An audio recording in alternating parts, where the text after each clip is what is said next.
그리고 한 30년 밥 얻어먹었으면 이제 설거지는 해야지. 그렇게 얻어먹었으면 설거지는 해야지. 양심 있는 거 아니야? 그렇지 않아요? 여자는 언제 행복하냐면 남편이 자기 살림을 도와줄 때 행복하다고 그러더라고요. 내 얘기를 듣고 어떤 형제님이 17년 동안 설거지할 생각을 한 번도 안 했대. 17년 동안. 그래갖고 이제 내 얘기를 듣고 이제 자기도 이제 해봐야 되겠다 그렇게 생각을 하고 저녁에 여보 당신 반찬하냐고 애쓰고 밥하냐고 애썼으니까 내가 설거지 해줄게. 앉아서 텔레비 봐. 그때 부인이 그러더래요. 2번 청소하게 하지 저 설거지하게 하지 말고 그냥 가만히 있으라고 그러더래요.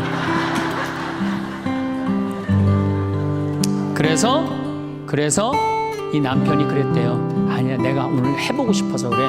그리고 설거지를 했대요. 그리고 이제 그 형제님 미사 해설하러 성당에 갔는데 메시지가 왔대요. 여보 나는 오늘 당신이 한 설거지 지금 다시 하고 있어. 하지만은 오늘처럼 행복한 날은 없어. 17년 결혼 생활 중에 오늘처럼 행복한 날은 없어. 고마워. 내 살림살이를 도와줘서. 그 메시지를 형제님 나한테 보냈어요. 신부님 요 조그만 거 이렇게 행복할 수 있는데 내가 왜 이제까지 안 했는지 모르겠다고. 그러니까 우리 정말 부인한테 정말로 자매님들한테 서비스 해줘야 돼. 이제는 서로를 사랑해야 돼요. 서로를 사랑하고 아껴줘야 돼요. 황창현 신부님의 행복 특강 지금 시작합니다. 영상 시청하시기 전 구독과 좋아요 부탁드립니다.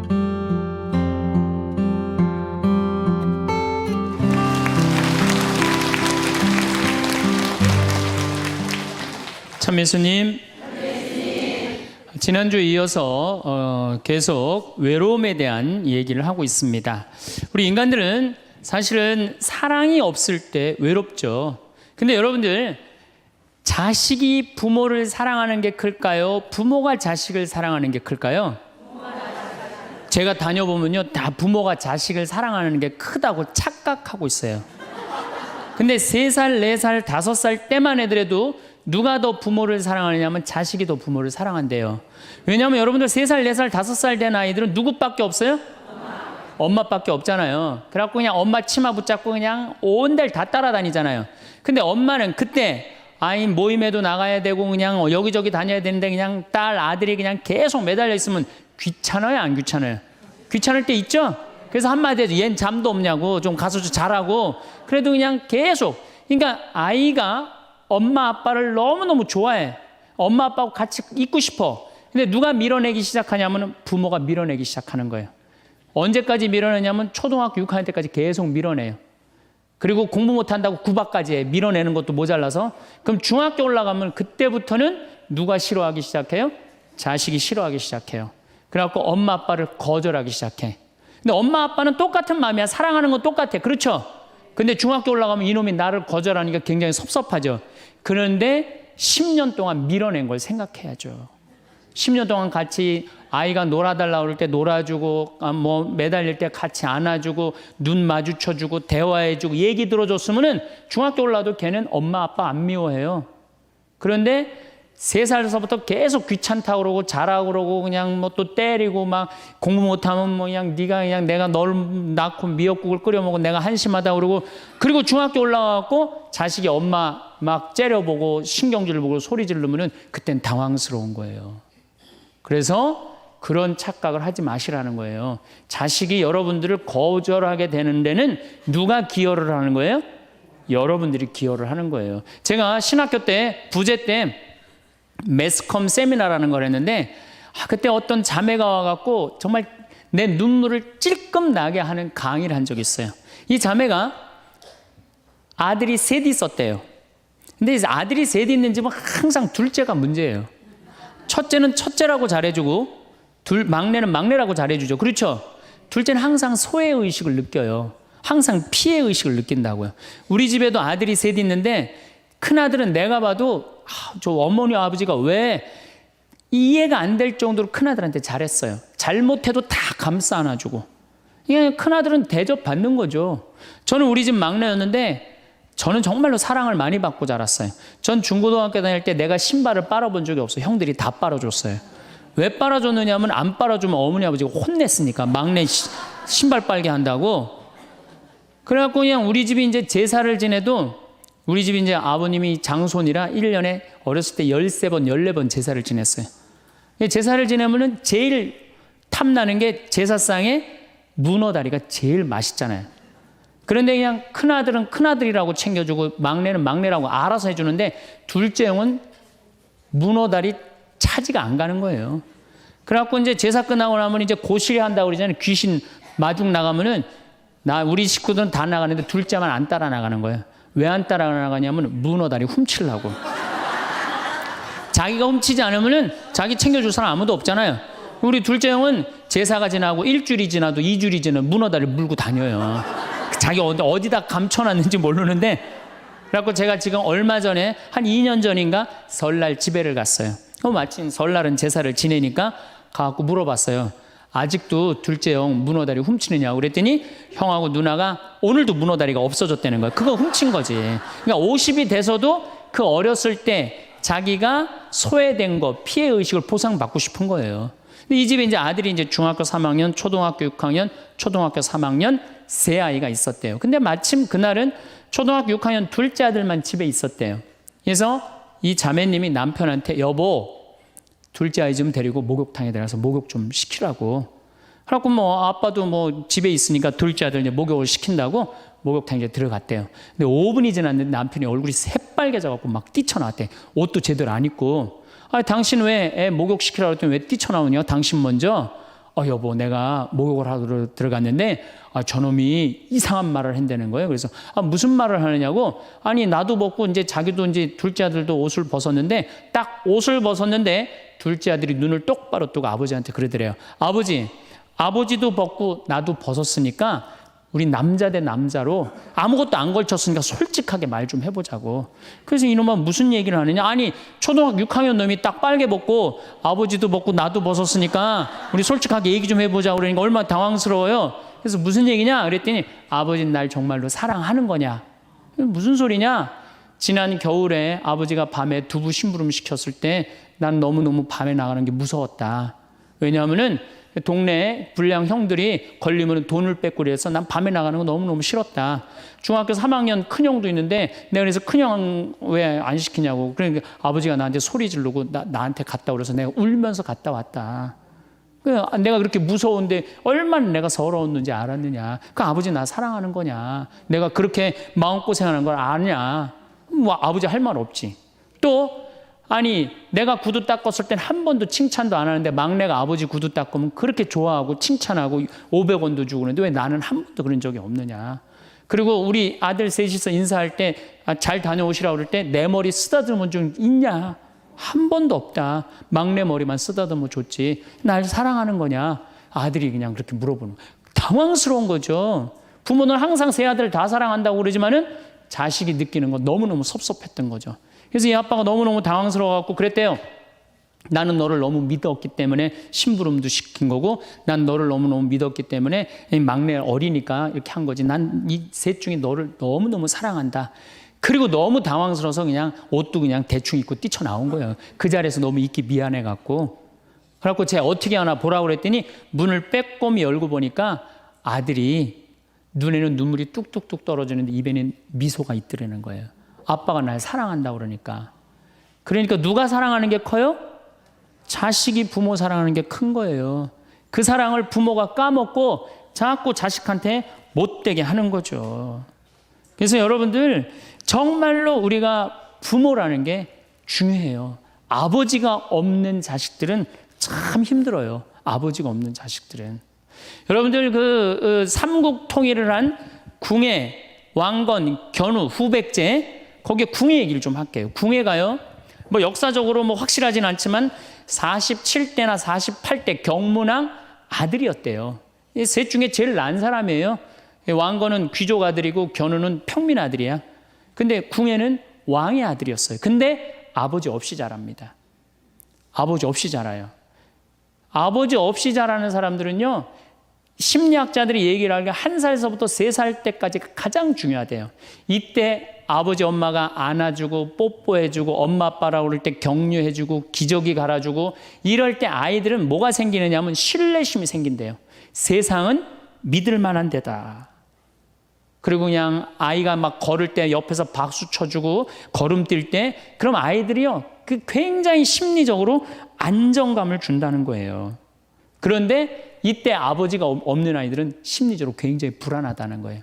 여러분들, 이 아빠가 아이들 이 목마 태워주면은 애들 좋아해요, 안 좋아해요? 좋아하죠? 그런데 아빠 키가 1m 70이고 애가 50cm면 2m 20이에요. 그 꼭대기에 올라가고 또 애는 아빠 머리를 잡고 막 까르르 넘어가지 않아요? 좋아갖고 아빠 머리를 잡고 걔는 무의식 속에 이런 생각을 갖는데요. 세상은 이렇게 높아도 믿을 만한 데다. 이 든든한 아버지가 있으니까. 그런 믿음이 생긴다는 거예요. 그런데 궁에는 그랬던 경험이 한 번도 없었던 거야. 그러니까 나중에는 사람을 의심을 하기 시작하는 거예요. 의심하기 시작하는 거예요. 그래갖고 나중에 관심법이라는 걸 개발해요. 그래갖고 네가 의심하는지 안 의심하는지 내가 안다. 그래갖고 그냥 친아들도 그냥 의심도 안 하는데 너 의심한다고 그러고 죽이고, 결국 누구까지 죽여요? 자기 부인하고 아들까지 죽여요. 그리고 마지막으로 쓸쓸한 최후를 맞이해요. 신부님, 나는 우리 남편이 일찍 죽어갖고 우리 애들 그냥 혼자 키웠는데 너무 섭섭합니다. 아버지 없이도 훌륭하게 자라는 사람 간혹 있어요. 그게 누구냐면 오바마가 아버지 없이 자라잖아요. 할머니 손에서 얼마나 훌륭해요. 그렇죠?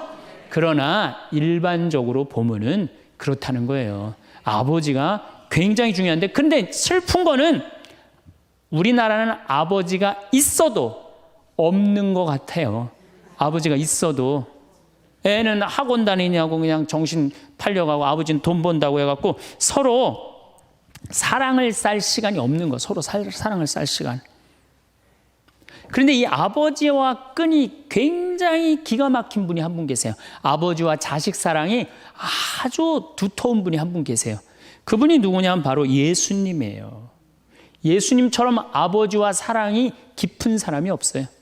여러분들, 세례받을 당시 예수님이 물 위에 올라오시자 마르코복음 1장 11절에 뭐라고 그러냐면 너는 내가 사랑하는 아들, 내 마음에 드는 아들이다 라고 하느님 아버지께서 아들을 얼마나 사랑하는지 확인시켜줘요.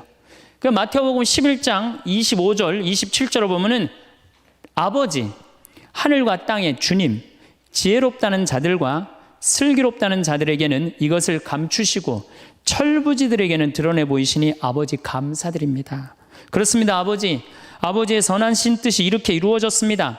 나는 아버지께서는 모든 것을 나에게 넘겨주셨습니다. 그래서 아버지 외에는 아무도 아들을 알지 못합니다. 또 아들 외에는, 그리고 그가 아버지를 드러내 보여주려는 사람 외에는 아무도 아버지를 알지 못합니다. 그냥 예수님 입만 열면 아버지 얘기를 해요. 입만 열면은. 또 하느님 아버지도 아들한테 각별한 사랑을 해. 거룩한 변모 마태복음 17장 보면은 이렇게 얘기해요. 이는 내가 사랑하는 아들, 내 마음에 드는 아들이니 너희는 그의 말을 들어라. 그러니까 예수님도 아버지를 사랑하고 아버지 하느님도 누구를 사랑해요? 예수님. 그러니까 하늘에 새도 보금자리가 있고 여우도 굴이 있지만 사람의 아들은 머리 둘 곳조차 없다라고 굉장히 고독하셨음에도 불구하고 그 고독을 누구 때문에 극복했을까요? 하느님 아버지와 철저한 사랑의 끈으로 그걸 극복한 거예요. 여러분들 자식들이 세상 살아가기 힘들다 하더라도 그 든든한 아버지가 있는 자식들은요, 극복해 나가요. 든든한 아버지가 있는 자식들은. 또 요한복음 17장 하느님 아버지와 얼마나 깊은 사랑으로 묶여 있는지 잘 보여주는 구절이 있어요. 아버지, 세상이 생기기 전에 제가 아버지 앞에서 누리던 그 영광으로 이제 다시 아버지 앞에서 저를 영광스럽게 해주십시오. 그리고 이어서 이렇게 말씀하십니다. 아버지께서 제 안에 계시고 제가 아버지 안에 있듯이 그들도 우리 안에 있게 해주십시오. 난 이 구절을 보면요, 가슴이 떨려요. 여러분들 자식 중에 아버지한테 아버지 안에 내가 있고 내 안에 아버지가 있어, 이렇게 말하는 자식들이 있어요? 그런 고백을 할 수 있는 자식이 몇 명이나 될까요? 아버지 안에 내가 있고 내 안에 아버지가 있다. 예수님은 이렇게 아버지를 사랑했던 거예요. 의로우신 아버지, 세상은 아버지를 알지 못하였지만 저는 아버지를 알고 있습니다. 저는 그들에게 아버지의 이름을 알려주었고 앞으로도 알려주겠습니다. 아버지께서 저를 사랑하신 그 사랑이 그들 안에 있고 저도 그들 안에 있게 하려는 것입니다. 예수님은 그 말씀을 하고 난 다음에 유다의 배반으로 붙잡히세요. 그러니까 예수님은 활동 시작할 때부터 아버지 얘기 시작해갖고 마지막 끝날 때까지 아버지 얘기한 거야. 아버지하고 이야기를 하는 거를 멈추지 않으십니다. 그리고 겟세마니 동산에서도 아버지와 끈끈한 사랑을 보여주시죠. 아버지, 하실 수만 있으시면 이 잔이 저를 비껴가게 해주십시오. 그러나 제가 원하는 대로 하지 마시고 아버지께서 원하시는 대로 하십시오. 요새 이런 아들이 어디 있어요? 제 뜻대로 말고 아버지 뜻대로 하세요. 이런 아들이 어디 있어요? 다 내 뜻대로 해달라고 그래요. 엄마 아버지가. 그렇죠? 근데 예수님은 하느님 아버지가 그렇게 기뻤던 거야. 맨 마지막에 아버지 이 사람들을 용서하여 주십시오. 그리고 마지막으로 이런 말씀을 하십니다. 아버지 제 영혼을 아버지 손에 맡깁니다. 그러니까 이 아버지와 철저한 끈으로 묶여 있었던 예수님은 그 마지막 제자들이 다 버리고 도망갔어도 그 아버지에 대한 사랑, 내 안에 아버지가 있고 아버지 안에 내가 있다는 그 기가 막힌 사랑으로 극복하시고 인류 구원의 문을 여신 거예요. 그렇다면 우리나라 아버지들도 이런 아버지가 돼야지. 자식들한테 이런 아버지가 돼야 되는데 이런 아버지가 과연 몇이나 있느냐. 저는 다행히 우리 아버지를 참 잘 만났어요. 전 참 아버지를 좋아해요. 나는 어렸을 때 추억이 아버지하고 매일 토요일 날 일요일만 되면 산에 가갖고 도토리 따고 밤 줍고 또 내가 망 보고 아버지가 대추나무 올라가고 막 서리하고 막 이런 거 많이 했어요. 예. 그래갖고 막 걸려갖고 막 대추밭 주인한테 막 욕 먹으면 얘는 누구냐고 그러면 우리 막내 아들이라고 그러면 그냥 막내 아들 데리고 좋은 거 가르쳐 준다고 그냥. 그리고 어렸을 때 아버지하고 추억 중에 웅덩이가 있어요. 웅덩이. 거기에 퍼내면 그 미꾸라지. 그 진흙 안에 미꾸라지 그걸 잡아내는 정말 그런 추억들이요. 그러니까 지금도 80이 된 아버지를 보면 행복한 거예요. 그리고 시간만 되면 그 아버지 보러 가고 싶고. 그러니까 이제는 효도는 없어요. 뭐만 남아있어? 사랑만 남아있는 거예요. 추억만 남아있는 거예요. 자식하고 얼마나 좋은 시간을 많이 가졌느냐에 따라서 늙었을 때 안 외롭다는 거예요. 어렸을 때 자식하고 한 번도 놀아준 적이 없어. 10살 때까지 놀아줘야 된다는 거예요. 근데 10살 때까지 한 번도 놀아준 적이 없으면은 자식이 늙은 부모들 한 번도 같이 안 놀아준다 이거예요. 그러니까 늙어서 외로운 거는 자식이 못 돼서가 아니라 누가 싸놓은 업보야? 그렇죠. 그러니까 섭섭할 필요 없어요. 자, 그렇다면은 사랑이 없는 엄마, 사랑이 없는 아버지, 엄마도 없고 아버지도 없는 이 세대는 외로울 수밖에 없어요. 그리고 그들은 어차피 떠나게 돼 있어요. 그렇다면 여러분들 옆에 남아있는 건 누구밖에 없어요? 남편. 그렇죠.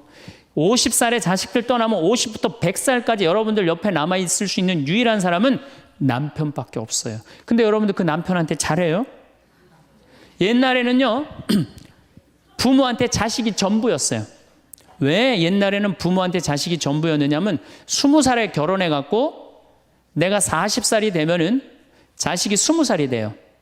그러면은 되게 50살까지 밖에 못 살았어요. 그럼 자식이 몇 년 효도하면 되냐면 10년만 효도하면 돼요. 그러면 알아서 죽어줘 주니까. 그러니까 옛날엔 자식이 부모한테 애절해서 안 애절했어요? 애절했어요. 그리고 20살 먹은 아들이 왜 50살 먹은 부모한테 죽지 말라고 왜 그렇게 손가락 깨물어서 입에 단지해주고 허벅지 살 잘라갖고 울며 불며 죽지 말라고 그랬을까요? 20살 된 이 아들은 동생이 17살, 14살, 11살, 8살, 5살, 2살 동생이 줄줄이 있는 거야. 근데 엄마 아빠가 지금 죽으면 이거 누가 키워야 돼? 자기가 키워야 되니까 죽지 말라고 그러는 거예요. 죽어도 이거 누구까지 다 키우고 죽어? 막내까지 키우고 죽어라 이거야. 근데 만약에 우리 엄마 아버지가 막내까지 다 키웠다? 그럼 엄마 아버지 나이가 60이 되는 거예요. 그래서 60까지 산 부모한테 너무 고맙다고 차려준 잔치가 환갑잔치예요. 근데 이 환갑진갑 다 받아먹고 갈 생각을 해요 안 해요? 안 하잖아요. 이게 큰 문제예요. 그러니까 자식이 모시다가 지치는 거예요. 그러니까 부모 60, 70부터는요 부모 관심 없어요. 그러면은 50 넘어서는 누가 옆에 있어요? 남편밖에 없어요. 여러분들 지금 우리나라 100살 이상이 몇 명이냐면 2,500명이에요. 100살 이상이 90세 이상이 몇 명이냐면 9만 명이에요. 80세 이상은 몇 명이냐면 80만 명이에요. 70세 이상은 몇 명이냐면 240만 명이에요. 그러니까 이제 안 죽어. 안 죽어요. 여기 죄송하지만 60세 넘으신 분들 손 들어보세요. 손 들어. 괜찮아요. 이게 문제라는 거예요. 이게.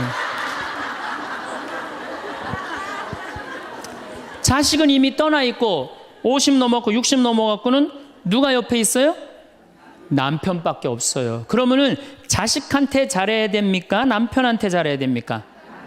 남편한테 잘해야 돼요. 우리나라는요, 안사람, 바깥사람 제도가 있어요. 그래갖고 안사람은 집에서 애 놓다 죽고 바깥사람 바깥에서 돈 벌다 죽었어요. 근데 이게 의술이 좋고 영양이 좋고 고생을 안 하다 보니까 바깥사람이 50이 넘어도 안 죽는 거야. 안 죽어갖고 직장에서 쫓겨나갖고 집안에 들어와서 안사람이 돼버려요. 딱 안방에 이제 들어앉아 있는 거죠. 예. 근데 집안에 들어와갖고 부인 일을 도와주면 좋은데 도와줘요, 안 도와줘요? 안 도와주고 그냥 할 일 없으니까 마누라 하는 일 챙겨내, 안 챙겨내요? 챙겨내죠? 이게 미치는 거지, 그때부터. 젊었을 때는 맛있는 거 차려놓고 여보 일찍 들어와. 그래도 생전 안 들어오더니 이제 50 넘어서면 굳이 집에 안 들어와도 되는데 때 따라 철 따라 집에 들어오네.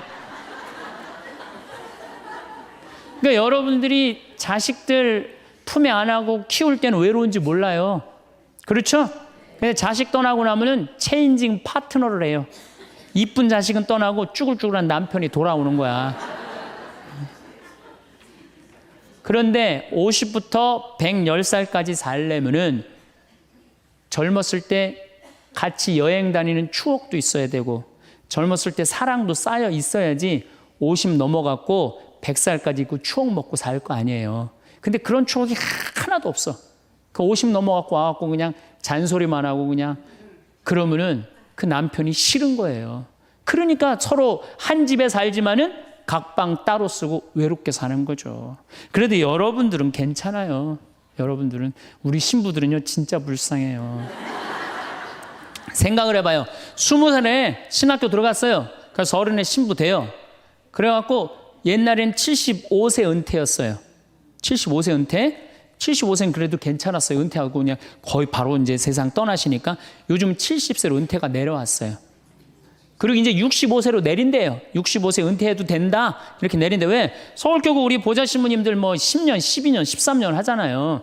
그러니까 빨리 은퇴할 사람 빨리 하고 보좌들 빨리 본당 내보내야 되니까 빨리 은퇴해라 이거야. 그러면은 65세부터 은퇴해갖고 우리 부관장 신부는 110살까지 산단 말이야. 그러면은 20살에 신학교 들어갖고 65세까지 45년 혼자 살아.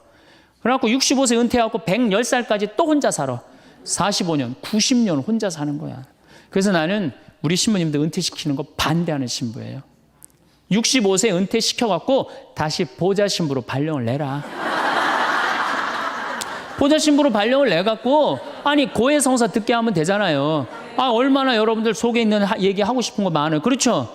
아 그럼 고해성사 듣게 하고 또 굳이 신부님들 65세 넘어가고 강론 안 해도 돼요. 미사 없는 강론하게 하면 되잖아. 강론하라 그러면 또 한 또 하고 한 또 하고 그러실 수 있으니까 얼마나 좋아. 차라리 65세에 은퇴시킬 거면 아예 60에 은퇴를 시켜서 장가를 그냥 보내라.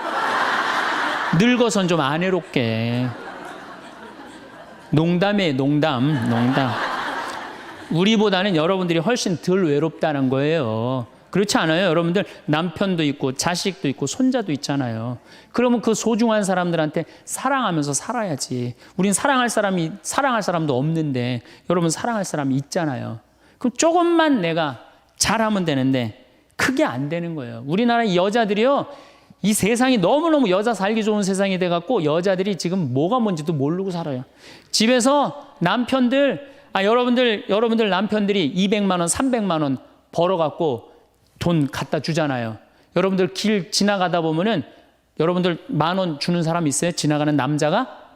없죠? 남편은 200만 원, 300만 원 한 달 뼈 빠지게 갖고 갖다 주잖아요. 그럼 잘해줘야 될 거 아니야. 그렇지 않아요? 그것도 1, 2년 갖다 준 것도 아니고 20년, 30년 갖다 줬으면 잘해줘야 될 거 아니야. 근데 집에서 그런 기가 막힌 남편 왕 대접 해줘요? 개 다음으로 대접은 개 다음으로. 집에 마누라 자식 먹여 살린다고 이마가 땅바닥에 닿도록 인사하고 다니는 거예요. 여러분들 남편들 다 나가면 그래요. 그럼 집에서 왕대접 해줘야 될 거 아니야. 집에서도 왕대접 못 받아, 직장에서도 왕대접 못 받아. 어디 가면 왕대접 받아요. 룸사롱 가면 왕대접 받아요. 룸사롱 가면 막 그냥 가슴이 볼랑말랑한 옷 입고 그냥 여자들이 그냥 허벅지 트어진 치마 입고 그냥 머리도 그냥 생머리 싹 하고 그냥 사장님 오셨느냐고 그냥 팔짱도 끼고 그냥 술도 따라주고 그냥 또 그냥 안주 드시라고 그냥 땅콩 오징어 말아갖고 입에 막 넣어주고. 얼마나. 그러니까 30만 원 40만 원 쓰는 게 안 아까운 거예요. 대한민국의 룸사롱으로 남자를 몰아내는 건 누가 몰아내는 거냐? 여자들이 난 몰아낸다고 생각해요. 여자들이. 마누라라는 게 아침에 출근할 때 보면 막 사자머리를 해갖고 막 귀신 눈을 해갖고 그냥 여보 다녀와 그냥 다녀오게 하고 난 다음에 다녀오라고 그래야지. 예쁘게 차려입고 문 입구에서 여보 다녀와. 그러면 내가 이렇게 이쁜 마누라 있는 집에 돌아와야 돼. 그런 마음으로 나가서 일을 할 거 아니에요. 사자머리 밥도 제대로 안 챙겨주고 그냥 다녀오라고 그러고. 또 대한민국 남자들은 또 착해요. 또 다녀오랜다고 저녁에 여보 나 다녀왔어. 예. 근데 아직도 그냥 사자머리를 하고 그냥 텔레비 보고 앉아있으면 어느 남자가 집에 들어가고 싶겠어요. 그렇지 않겠어요? 그래서요, 사람은요, 부부는요, 사는 맛이 있어야 돼요. 사는 맛이. 50이 넘으면요, 남자가 테스토스테론은 없고 에스트로겐만 있어요. 여성 호르몬이 자꾸 나와요. 그래서 성적인 능력이 사라져요. 성적인 능력이 사라지니까 50 넘은 남자들은 무슨 낙으로 사느냐면 먹는 낙으로 사는 거예요. 먹는 낙으로. 그냥 50만 되면 말하는 거 좋아하고 먹는 거 좋아한단 말이야. 근데 이 남자는 50이 넘으면 먹는 걸 좋아하는데 50이 넘은 여자는 이 세상에서 제일 하기 싫은 게 밥이야, 밥.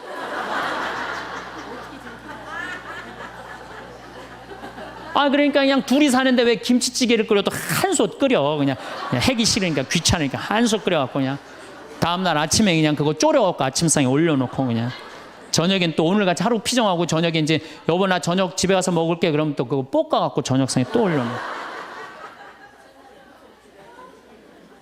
좀 회도 떠갖고 예? 여기 가깝잖아요. 회시장 가갖고 우럭 회 맛있잖아요. 매운탕도 떠갖고 소주도 한 병 사고 그래갖고 그냥 허벅지 트어진 치마 이브닝 드레스도 하나 딱 입고 저녁에 남편 들어오면 여보 이거 내가 한 거야 딱 술 따라주면 남자가 얼마나 살맛이 나요. 사는 맛 나지 않겠어요? 네, 좀 신선로도 좀 해갖고 탁 하고 짜장면도 좀 만들어주고 베트남 국수도 좀 해서 주고 요즘 뭐 또 순대 또 그냥 유명한 데 많잖아요. 전화하면 택배로 다 보내주잖아요. 순대도 탁 썰어갖고 그냥 간 썰어갖고 그냥 소주 한 잔 탁 하고 신부님 무슨 돈으로 그런 걸 합니까? 애 휴학시키고 자식은 무슨 자식이야. 지금 누구밖에 없어요? 부부밖에 없어요. 애 휴학시키고 그렇게 하세요. 신부님 난 휴학시킬 자식이 없는데 집 잡혀요. 나이 드신 분들은 은행에 가고 집 잡혀갖고 다 쓰세요. 자식 물려줄 생각하지 말고. 예. 그래야지 사는 맛으로 사는 거 아니에요. 그리고 부부는 사는 맛으로도 살아야지만 사는 멋으로도 살아야 돼. 사는 멋이 있다. 멋있게 살아야 될 거 아니에요. 근데 나는 제일 가슴 아픈 우리 자매님들이 어떤 분들이냐면은 자기를 꾸미지 않는 분들이에요. 이쁘게 좀 이쁜 옷도 사 입고 그래야 되는데 생전 자기가 무슨 군인이야?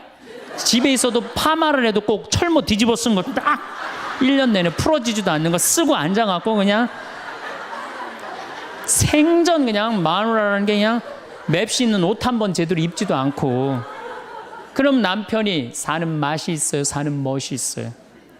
좀 꾸며야죠, 본인이. 예쁜 옷도 좀 사서 입고, 좀 브릿지도 좀 넣었다가, 머리도 그냥 생머리도 했다가, 이쪽으로도 묶었다가, 저쪽으로도 묶었다가, 어느 날 좀 틀어도 올리고, 막 이래야지 그냥 남자가 사는 맛도 있고, 사는 멋도 있을 거 아니에요. 생전 그냥 옷도 그냥 신부님 맵시가 있어야지 옷을 사 입죠. 그러면 좀 살도 좀 빼시고 그냥 이건 벤지 엉덩이지 구분도 안 되는 그냥 몸매를 가지고 그냥 그러니까 그냥 몸빼바지만 계속 짚고 이 집에 있으면은 어느 남자가 집에서 가고 싶어요. 본인을 꾸미시라는 거예요. 그래서 남자는요 사는 맛도 있고 사는 멋도 있는 거 멋도 있어야 돼요. 예쁜 옷. 남편도 좀 꾸며주고, 남편도 좀 나비 넥타이도 좀 하고. 남자가 50이 넘으면요, 제가 지난 그 미국에 한번 강의를 갔는데 너무 멋있는 부부를 봤어요. 남편이 한 60쯤 돼 보이는데 식사를 같이 하려고 그러는데 남편이 살짝 머리가 벗겨졌더라고요. 근데 부인이 사각모를 탁 저기 뭐 차에 하더라고요. 남편을 바깥에서 만났는데 딱 했는데 부인이 여보 이거 써. 탁 씌워주는데 너무 멋있더라고요. 여러분들 앞 백화점에 가갖고 남편 좀 사각모도 좀 멋있는 거 좀 중절모도 멋있는 거 사서 탁 씌우면 얼마나 좋아. 그렇지 않아요? 옷도 이제 50이 넘으면요 단색을 입어야 돼요. 노란색을 입든지 초록색을 입든지 아니면 빨간색을 입든지 그래야지 좀 젊어 보이는데 이거는 그냥 김치국물 떨어져도 안 보이는 체크무늬 사서 입혀갖고 그냥 1년 내내 빨아주지도 않고 그냥 맛도 없고 멋도 없는 거죠. 그래서 좀 무슨 돈으로 애 휴학시키고 자식은 무슨 자식이에요. 여러분들 이제 50이 넘어가갖고요. 여러분들의 유일한 동반자는 누구밖에 없다? 남편밖에 없다. 그럼 남편한테 잘해줘야죠. 50이 넘으면 또 남자들도 문제는 문제예요. 이 남자는 50이 넘어가면 친구가 없어져요. 오로지 방에만 있는 거, 집에만. 근데 여자는 바뀌어, 또 성격이 바뀌어. 50이 넘으면 친구가 너무 많아. 그냥 맨날 만나러 나가야 되는데 그냥 이 남자고 여자고 이제 서로 힘든 거죠. 또 그냥 50, 60 넘은 남자들은 씻지도 않아. 그냥 냄새 나고 그냥 이러니까 그냥 남편 옆에 가까이 가기도 싫은 거죠. 예. 근데 이 부부가요, 서로 애인같이 살아야 돼요. 우리 자매님들 자기를 애인같이 꾸며야 돼요. 그래갖고 언제든지 집에서도 깔끔하고 예쁘게 차려입으면 남자가 기분이 좋잖아요. 집도 좀 화분도 좀 예쁜 거 좀 해놓고 여행도 좀 다니고 둘이 공연도 좀 가고 극장도 좀 보러 다니고 이래야지 그냥 사는 맛도 나고 사는 멋도 날 거 아니에요. 그래서 제발 좀 성지순례 좀 가세요. 제가 여러분들한테 꼭 부탁하고 싶은 거는 옛날에 중세시대는요 성제 집 다 팔아 갖고 갔어요. 다 팔아서 그냥 예루살렘 가는 걸로 끝나는 거예요. 거기서 죽어도 여한이 없다고. 그러니까 여러분들도 예수님 어제 복음에 자케오 얘기 나왔죠? 그 예리고 얼마나 좋아요. 그리고 그냥 갈릴레아도 좀 호수도 가보고 얼마나 좋아요. 신부님 무슨 돈으로? 휴학시키고 그 돈이면 충분해요. 한번 갔다 오면은요 신앙이 틀려지거든요. 성주순례도 가고 제가 그 지난 9월인가 작년 9월에 성주순례를 한 40분 하고 갔다 왔는데 어떤 형제님이 70 먹은 형제님이 기가 막힌 말씀을 하시더라고요. 무슨 말씀을 하시냐면은 내 강의를 듣고 집을 잡혀서 왔대요. 근데 가만히 생각을 해보니까 집은 은행에 잡히면 대출을 해준대요. 은행에 잡히면 대출해주잖아요. 근데 나이는 대출해주는 데가 아무 데도 없대요. 여러분들 누가 나이 대출해줘? 한 살이라도 더 먹기 전에 다리에 힘 풀리기 전에 갔다 오셔요. 그리고 내가 성주순례를 가면은 너무 행복해하는 거 자매님들이. 그래갖고 나는 은혜 받아갖고 성제 갖고 그냥 성령을 충만히 받아갖고 10일 동안 저렇게 행복하고 그냥 은총에 그냥 가득한 줄 알았더니 12일 동안 밥을 안 하잖아. 밥을.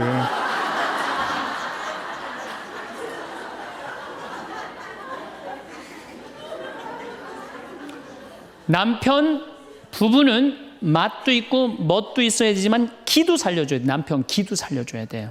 50이 넘어갖고 남편 기 살려줄 사람이 직장에서 기가 살겠어요? 사회에서 기가 살겠어요? 본인이 기가 살겠어요? 유일하게 기 살려줄 수 있는 사람은 누구밖에 없어요? 부인밖에 없어요.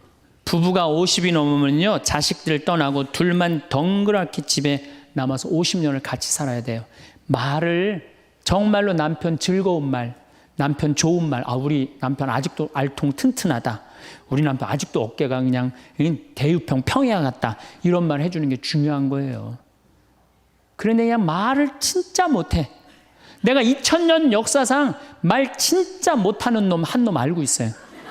어떤 놈 진짜 말 못하느냐면은 십자가상 예수님 십자가 위에 매달렸을 때 왼편의 강도 진짜 말 못하는 놈이에요. 그놈. 이제 십자가 매달렸어. 너무 아파. 자기도 이제 죽기 일보 직전이고 옆에 구세주라는 사람도 옆에 있단 말이야. 그러니까 그냥 이 사람이 막 분이 치밀었나 봐요. 야, 네가 무슨 구세주냐? 네가 구세주라면 너도 살리고 나도 살려봐라. 너도 죽는 주제에 무슨 구세주냐. 막 욕을 해댄 거예요. 그러니까 예수님이 그냥 매달려갖고 아파 죽겠는데 이놈이 이상한 소리 하니까 대꾸도 안 해요. 대꾸도 안 해. 성서 보면은 그냥 가만히 계세요. 근데 내가 2000년 역사상 진짜 말 잘하는 사람 한 사람 알고 있어요. 그게 누구냐면 오른편 강도예요. 얼마나 말을 잘하느냐면은 그렇게 얘기를 하니까 이 왼편에 있는 강도를 혼내요. 야 이놈아, 니놈하고 나는 죽어도 싸. 강도 짓을 했으니까. 근데 저분이야말로 무슨 죄가 있어. 가난한 사람, 병든 사람 함께 해주고 인간 사랑하신 분인데, 그리고 이 강도가 한마디 해요. 주님, 마지막 날에 저를 기억해 주십시오. 그러니까 그냥 예수님이 왼편에 있는 놈한테는 대답도 안 하던 예수님이 그렇게 아파도 오른편에 있는 강도한테 한마디 해요. 너야말로 오늘 나와 낙원에 들 것이다. 이 말 한마디 잘한 바람에 그냥 예수님하고 1호로 천당에 올라간 사람 아니야. 그렇지 않아요? 루카복음 23장에 나오는 얘기예요. 루카복음에. 그러니까 여러분들 남편 칭찬을 해주세요. 남편. 얼마 전에 제가 우리 동창 신부 아버님이 돌아가셔서 장례미사를 갔는데 마침 그날 어떤 동탄에 있는 본당 총회장님이 은퇴 신부님 10분을 초대해갖고 식사, 보고 초대를 했어요. 부인이 보고 요리를 할 줄 알아갖고. 그래갖고 이제 그 집에 가고 보고를 먹는데, 신부님들, 은퇴 신부님들 보니까 머리가 다 벗겨진 거야, 다.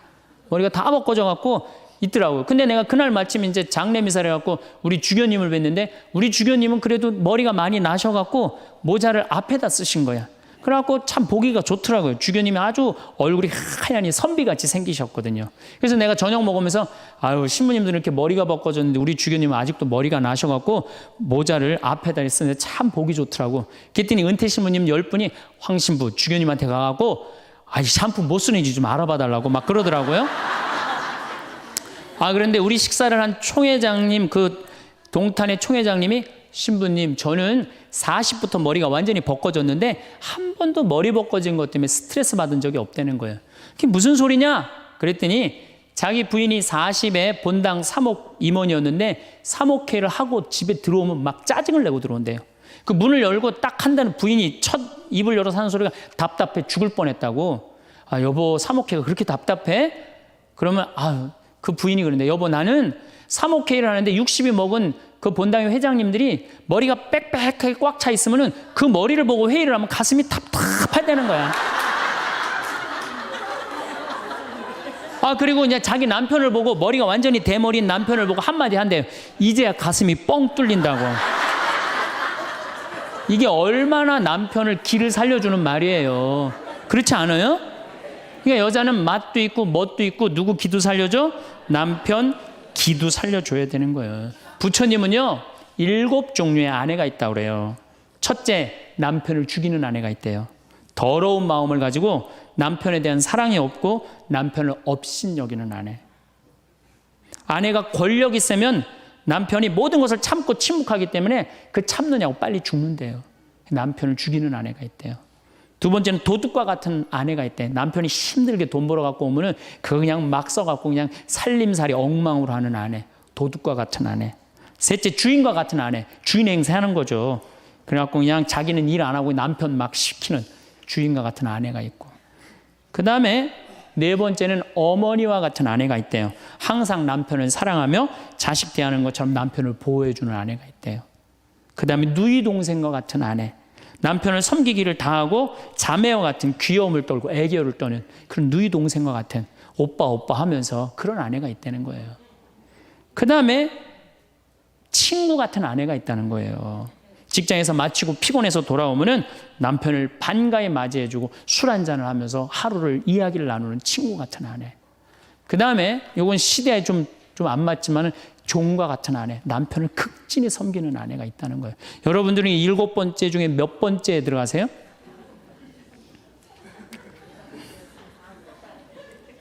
아무것도 아니에요? 이 7번째 아무것도 아니면 큰일인데. 근데 우리나라 남자들도 문제예요. 사실은 이 부인한테 참 잘해야 되거든요. 자기 믿고 따라온 사람이 얼마나 귀하게 해야 돼. 근데 우리나라 남자들 참 부인한테 말 못해요. 정말 이쁘다고 말 한마디 해주면 얼마나 좋아. 여자는요 1년 365일 365가지 방법으로 이쁘다는 소리를 듣고 싶어 한대요. 오늘같이 이렇게 태양이 찬란한 날은 여보 저 찬란한 태양처럼 당신 오늘 너무 이뻐. 그리고 비가 촉촉하게 오면 여보 당신 촉촉한 비처럼 이뻐. 아니 어떤 방법을 써서라도 이쁘다는 말하면 여자는 행복하다는 거예요. 그리고 요리를 해주면 맛있다고 먹으면은 김치찌개 이렇게 맛있는 김치찌개 먹을 수 있는 사람은 세상은 나 하나밖에 없다고. 이렇게 정말로 이런 말을 해줘야 되는데 생전 뭐 맛있다 맛없다 그런 말 안 하면은 여자가 밥할 맛 나겠어요? 안 나죠? 그럼요. 그리고 한 30년 밥 얻어먹었으면 이제 설거지는 해야지. 그렇게 얻어먹었으면 설거지는 해야지. 양심 있는 거 아니야? 그렇지 않아요? 여자는 언제 행복하냐면 남편이 자기 살림을 도와줄 때 행복하다고 그러더라고요. 내 얘기를 듣고 어떤 형제님이 17년 동안 설거지할 생각을 한 번도 안 했대. 17년 동안. 그래갖고 이제 내 얘기를 듣고 이제 자기도 이제 해봐야 되겠다. 그렇게 생각을 하고 저녁에 여보 당신 반찬하냐고 애쓰고 밥하냐고 애썼으니까 내가 설거지 해줄게. 앉아서 텔레비 봐. 그랬더니 부인이 그러더래요. 2번 청소하게 하지 설거지하게 하지 말고 그냥 가만히 있으라고 그러더래요. 그래서 이 남편이 그랬대요. 아니야 내가 오늘 해보고 싶어서 그래. 그리고 설거지를 했대요. 그리고 이제 그 형제는 미사해설하러 성당에 갔는데 메시지가 왔대요. 여보 나는 오늘 당신이 한 설거지 지금 다시 하고 있어. 하지만은 오늘처럼 행복한 날은 없어. 17년 결혼 생활 중에 오늘처럼 행복한 날은 없어. 고마워. 내 살림살이를 도와줘서. 그 메시지를 형제님이 나한테 보냈어요. 신부님 요 조그만 거 이렇게 행복할 수 있는데 내가 왜 이제까지 안 했는지 모르겠다고. 그러니까 우리 정말 부인한테 정말로 자매님들한테 서비스 해줘야 돼. 이제는 서로를 사랑해야 돼요. 서로를 사랑하고 아껴줘야 돼요. 근데 우리나라 남자들이 얼마나 말을 못하냐면 이게 진짜로 있었던 일이에요. 65살 먹은 형제님이 꿈을 잘 꾼 거야. 그래갖고 로또를 산 거야. 금요일 날. 그래갖고 그냥 가슴이 부풀은 거야. 왜 부인한테 막 자랑을 한 거야. 내가 꿈을 꿨는데 이건 된다. 그리고 보통 꿈이 아니다. 막 돼지가 막 수천 마리 왔다 갔다 한 꿈을 꿨는지. 그래갖고 그냥 막 들떠있는 거야. 그러니까 부인이 콧소리로 한마디 한 거야. 여보 그 로또 되면 당신 그 돈 뭐 할 거야? 그랬더니 남자가 정색을 하고 그러더래요. 내가 이 로또 되면은 온 세상 사람한테 다 나눠줘도 당신한테는 한 푼도 안 줄 거야. 아니 아직 된 로또도 아닌데 당첨되고 난 다음에 그러면 몰라도 당첨도 안 됐는데 귀양 이렇게 말하면 얼마나 좋아요. 여보 당신 평생 나한테 시집 와갖고 고생만 했는데 내가 로또 되면 내가 당신 다 줄게. 쓰고 싶은 대로 다 써. 아니 당첨도 안 된 로또인데 그렇게 말하면 얼마나 기분이라도 좋아요. 근데 그냥 내가 온 세상 사람한테 다 나눠줘도 당신한테 한 푼도 안 줄 거야. 이게 할 말이에요. 근데 우리나라 남자들이 이런다고요. 다른 형제님들이 마누라 너무너무 이쁘고 좋겠다고 살아봐라야 눈 한번 하얗게 뜨고 하면 그런 독사가 없다. 이런 말 해야 되면은 우리 마누라는 얼굴만 이쁜 게 아니라 마음은 비단이야. 기분이 얼마나 좋아요. 참 고운 말을 못 하는 거야. 그냥 온 세상 사람한테 다 나눠줘도 당신한테는 한 푼도 안 준다. 그러니까 이 부인이 너무 열받아갖고 한 달 반 동안 밥을 안 해줬대요. 그리고 진짜 무서운 건 집안에서 폭력이에요. 폭력. 더욱이 남자가 여자를 때리는 건 있을 수 없는 일이에요. 부부가요 때린다는 건 있으면 안 돼요. 아니 여자가 남편한테 결혼을 할 때는 이 험난한 세상 저 힘 있는 남자한테 보호받고 싶어서 결혼하는 거 아니에요? 그렇지 않아요 보통? 그런데 그 남편이 자기를 때린다고 생각하면요 이건 치욕이에요 여자한테는. 그래서 남자가 여자를 때리면 안 돼요. 정말로 이것도 진짜 있었던 일인데 70이 다 돼가는 할머니인데 평생 남편한테 맞으면서 살았대요. 그런데 또 친구 하나가 평생 남편한테 둘이 이제 할머니가 이제 둘이 친구야. 서로 맞고 살아갖고. 근데 그 평생 맞은 할머니가 하루는 이 친구 할머니한테 전화를 한 거야. 막 웃으면서 전화했대. 너 뭐가 이렇게 좋아갖고 전화했냐? 그랬더니 우리 남편이 이번에 병원에 갔는데 글쎄 3개월밖에 못 산다고. 나 지금 입을 뒤집어 쓰고 지금 웃으면서 너한테 전화하는 거라고. 이건 너무 불행하지 않아요? 너무 불행하지 않아요? 정말로 자기 부인 아파서 죽는데 따라 죽는 남편도 있는데 이게 그냥 자기 남편 3개월밖에 안 산다고 이불을 뒤집어 쓰고 막 웃으면서 그냥 전화를 할 정도면 이건 같이 살지 말아야지. 그렇죠? 그러니까 여러분들 남편한테 잘하세요. 또 여기 있는 우리 형제님들 누구한테 잘해요? 그래도 나이 먹어갖고요. 여러분들 지금 신부님 난 도저히 우리 남편하고 못 살 거예요. 지금 바꿔봐야 거기서 거기에요. 지금 바꿔봐야. 자, 남자하고 여자하고 얼마나 서로를 이해를 못하느냐 하면은 남자는 하루에 2,000마디만 하면은 말 끝난대요. 근데 여자는 하루에 6,000마디를 해야 된대요. 그러니까 여자가 훨씬 말이 많은 거죠. 남자는 직장에 갔다 오면 할 말 끝난 거예요. 집에 할 말이 아무것도 없는 2,000마디 이미 다 했는데 할 말. 남자로 사람으로서 할 말 끝났는데 뉴욕의 게리 마카스라는 교수가 이 통계를 냈어요. 그래갖고 여자는 이제 남자가 이제 남편이 이제 집에 들어올 때만 기다리는 거야. 뭐 이웃집 아줌마 얘기도 하고 싶고 본당시 뭐 욕도 하고 싶고 막 그래갖고 기다리고 있는데 남편이 들어와서 여보, 그 집 남편은 그렇게 힘들게 돈을 버는데 여자는 맨날 찜질방 다니고 그냥 밍크코트 입고 다니고 정신 나간 여자라고. 그럼 남편은 할 얘기가 없는 거야. 쓸데없는 소리 하지 말고 밥이나 내놓으라고. 그럼 여자는 미치는 거예요. 진짜 괜찮은 남자들은 어떤 남자들이냐면은 그래 여보? 그럼 안 되지. 부인이 살림을 잘 살아야지. 남자가 그렇게 고생을 하는데 추임새를 넣어주고 속으로 외우세요. 500마디, 1000마디, 2000마디. 그래갖고 딱 속으로 4000마디 딱 끝나면 여보 이제 자자. 이래야지 이 남자는 후환이 없는 남편이에요. 여자 말을 들어줘야 돼요. 그래서 남자하고 여자하고 틀린 점이 이거야. 반대로 우리 자매님들은 여자는 흥분을 하면 5분이면 흥분이 끝난대요. 그래갖고 막 장보러 들어와갖고 막 욕을 5분만 하면은 아무 일도 없었던 듯이 부엌에 들어가갖고 콩나물도 따고 멸치 대가리도 딴대요. 아무 일도 없었던 듯이. 근데 남자는 5분 동안 바가지 긁을 동안 가만히 있는데요. 5분 지나면 그때부터 승질이 나기 시작한대. 근데 남자는 한번 승질이 나면 최소한 30분은 성질을 내야 된대. 그래갖고 5분 지나고 나가고 이제 그때부터 이제 여자는 마음이 착 가라앉은 상태에서 저녁 준비를 하는데 그때부터 남자는 이제 거실에서 소리 지르는 거야. 내가 말이야 뭘 잘못했다고 네가 맨날 그러냐고 막 소리 지르면 마음이 가라앉은 여자가 나와서 남자 불을 질러요. 속에다가 뭐라고 그러냐면 당신은 말만 하면 이렇게 성질을 내고 그러느냐고. 자기는 이미 다 흥분 가라앉은 상태에서 막 성질 내는 남편한테 불은 자기가 질러놓고. 그러면 안 된다는 얘기죠. 30분 동안 길길이 뛰게 놔두란 얘기예요. 승질을 건드려 놨으면은.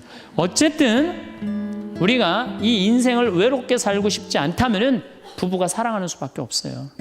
그래야만이 우리 인생이 풍요로워요. 더욱이 여러분들 노년 50년 60년 부부밖에 없어요. 훈련하면 된대요. 그 부부 사랑 훈련하는 그 많은 책자를 읽어보면요, 그 서로 훈련이 안 돼 있어서 그렇지 훈련하면 서로 사랑한대요. 그리고 외롭지 않다는 거예요. 다음 시간에는 이제 정말로 그렇다면 구체적으로 우리가 외롭지 않는 방법에 대해서 이야기를 나누도록 하겠습니다. 감사합니다.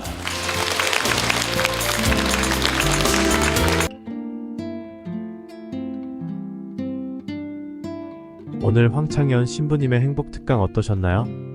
외로움에 관한 이 내용은 정말 좋았습니다. 제가 느낀 점은 이러합니다. 사랑은 내리사랑이라고 많이 알려졌지만 사실 아닙니다. 자식은 커가면서 부모 곁을 떠나고 사랑이 줄어드는 것처럼 보이나요? 어쩌면 이런 것들은 당연한 겁니다. 다 부모의 영향 때문이니까요. 부모가 사랑을 제대로 주지 못했기 때문입니다. 남편과 아내가 서로 사랑하고 이 모습을 자식에게 보여줘야 하지만 바깥 사람은 밖에서 일하다 지치고 안 사람은 안에서 살림살이 하느라 지쳐 현대인들의 한계에 부딪히게 되는 것이죠. 지금이라도 바꿔보려고 자식에게 잘해주려고 하나요? 그러지 마세요. 지금 내 곁에 있는 사람은 남편과 아내밖에 없습니다. 자녀도 이제 결혼할 나이가 됐고 떠날 나이가 됐습니다. 우리는 지금 내 앞에 있는 남편과 아내에게만 잘해줘야 합니다. 그러면 자식을 버리게 된다고 걱정되시나요? 걱정하실 거 하나도 없습니다. 부모님이 서로 사랑하는 모습이 보이면 자식은 그걸로 사랑을 배우고 부모님을 더 사랑하게 되는 겁니다. 엄마와 아빠가 서로 사랑하지 않으면서 자식을 사랑해준다고 어느 자식이 그 사랑을 제대로 배우겠습니까? 먼저 내 앞에 있는 남편과 아내를 사랑해야 자식을 사랑할 때도 자식의 진심을 느끼게 됩니다. 이제까지 이렇게 살아와서 이젠 어쩔 수 없다고 생각하시나요? 그럴 필요가 없습니다. 수많은 학자가 말합니다. 훈련하면 바뀐다. 지금 당장이라도 남편에게, 아내에게 가서 사랑한다는 한마디만 해주세요. 말 한마디가 사랑이 싹 트는 좋은 발화점이 될 겁니다. 남편을 위해서 맛있는 밥 딱 한 번만 차려주세요. 최대한 맛있어 보이게 그리고 정성과 진심으로 만들어주세요. 한 번이면 됩니다. 그 한 번 한 번이 쌓여 추억이 되고 사랑이 됩니다. 남편분들도 명심하세요. 아내에게 사랑한다, 예쁘다 말 한마디만 해주세요. 같이 쇼핑 가면서 예쁜 옷도 좀 찾아보고 서로를 위해 꾸며보세요. 처음엔 다 어색하고 옷이나 음식도 부족하겠죠. 하지만 이런 것들도 다 추억이 되고 나중에 돌아보면 행복했던 기억으로 남습니다. 우리는 잘하는 게 중요한 게 아닙니다. 그 추억을 내가 사랑하는 사람과 공유하는 것이 행복입니다. 조금만 용기 내서 해보세요. 용기 내어서 말을 건넨 사람을 거절할 사람은 없습니다. 여러분이라면 용기 내서 한 부탁이나 말을 거절하고 싶었나요? 오히려 그 용기에 감탄하고 매료되기 마련이죠. 최악의 아내 유형이 있습니다. 첫 번째 아내는 남편을 죽이는 아내입니다. 남편을 업신여기고 무시하는 아내입니다. 이런 아내와 같이 사는 남편은 꾹 참고 스트레스가 누적되면서 일찍 생을 마감하게 됩니다. 두 번째 아내는 도둑과 같은 아내입니다. 남편이 벌어다 들이는 돈을 흥청망청 써대면서 자신의 사치를 위해 남편을 이용하죠. 결국 돈만 생각하다가 알아서 망하게 됩니다. 세 번째 아내는 주인과 같은 아내입니다. 남편을 종처럼 시켜 부려먹으면서 집안의 권력을 잡으려는 그런 욕심쟁이 아내입니다. 위와 같이 최악의 아내 유형이 있고 최고의 아내 유형이 있습니다. 첫 번째로 어머니와 같은 아내인데요. 어머니처럼 품어주고 감싸주면서 남편이 보호받는 느낌을 받게 해줍니다. 사랑을 베풀어주는 이 어머니와 같은 아내는 정말 어렵지만 동시에 많은 남편들이 원하는 유형이죠. 두 번째로는 누이 동생과 같은 아내입니다. 남편 섬기기를 당하고 누이 동생처럼 애교도 부리며 사랑을 찾는 유형입니다. 보통 연애할 때 이런 달콤한 사랑을 많이들 하죠. 젊은 세대의 유행이기도 합니다. 마지막으론 친구와 같은 아내가 있습니다. 직장 마치고 집에 들어오면 친구처럼 속마음을 얘기하면서 재밌는 이야기도 서로 들어줍니다. 술 한잔 마시면서 얘기를 하고 하루를 마무리하는 우정 같은 사랑의 유형입니다. 여러분은 이 유형 중 어느 것에 속하시나요? 한번 곰곰이 생각해 보시고 어떻게 바뀌어야 할지 고민해보면 좋을 것 같습니다. 오늘 영상을 통해 명절에 서로 사랑하고 화목한 가정이 되었으면 좋겠습니다. 앞으로도 유익하고 많이 웃으실 수 있는 영상 만들도록 하겠습니다. 유익하셨다면 구독과 좋아요, 댓글 부탁드립니다. 감사합니다.